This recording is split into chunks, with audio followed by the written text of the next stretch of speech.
The RSI indicator is a great way to spot divergences, as it's a powerful way to identify potential market reversal opportunities. This can be done by comparing the evolution of the indicator and the asset. If they aren't evolving in the same direction, or divergence, then there is a divergence. This could mean that the prices might reverse. You can combine the RSI with other indicators, for example RSI and MACD. Remember that the MACD, or Moving Average Convergence Divergence, measures the momentum of an asset by comparing two moving averages. Read our article, How to Use the MACD Indicator in Your Trading. Let's have a look at the MACD indicator.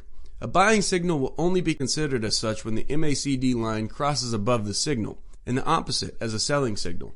After that, we will look at the confirmation from the RSI indicator. We will have a confirmation of a buying signal when the RSI leaves the oversold area. Conversely, we will have a confirmation of a selling signal when the RSI exits the overbought area. Another selling signal could be if the RSI enters the overbought zone, if the MACD has already generated a selling signal. RSI and moving averages crossovers is another great combination. Remember that moving average, MA, crossovers are tools to identify points on the chart when the slow MA passes above or below the fast MA and vice versa. This indicates that the current trend might be about to change. Traders can use these areas to enter or exit the markets. Moving average crossovers can be used to confirm overbought or oversold situations where prices could reverse. When the shorter MA, blue line, breaks below the longer one, purple line, then prices tend to go down. Conversely, when the blue line breaks the purple line, then prices tend to reverse and go up. This is what is displayed in the rectangles in the above chart. The vertical line also shows that while an MA crossover is happening, the RSI is leaving the overbought or oversold area. This is how you can use both indicators together. You may also notice that the RSI usually provides an early indication of a potential trend change. This is due to the fact that moving averages are lagging indicators. The last combination I would like to discuss about is RSI and Bollinger Bands.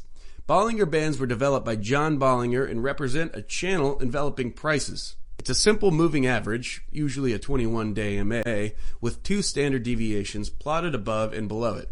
Standard deviation is a simple measure of volatility. As a consequence, when volatility increases, the bands widen. Conversely, when markets are more quiet, the bands contract towards prices. Overbought and oversold situations can be spotted with Bollinger Bands. When prices are on or above the upper band, this means that the asset is overbought. When prices are on or below the lower band, then the asset is said to be oversold and prices can reverse. While using both indicators, signals are confirmed when both indicators signal extreme overbought or oversold situations.